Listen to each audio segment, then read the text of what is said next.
While mounting your TV to the wall is a great way to clear up space, some mounts offer a lower profile solution than others.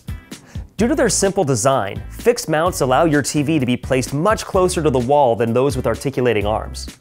Consider using this type of mount if you plan on viewing your TV at eye level and don't need to accommodate an angled seating arrangement.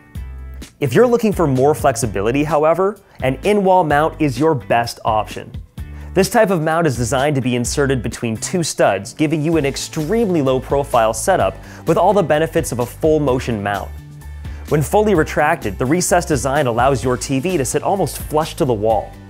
The articulating arm can then be extended in order to tilt, pan, and swivel your TV for optimal viewing. The recessed bay also provides space to run cables, keeping them completely out of sight.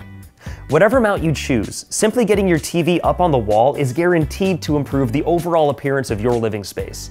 For more information on mounting your TV, subscribe to Kanto's YouTube page and like this video.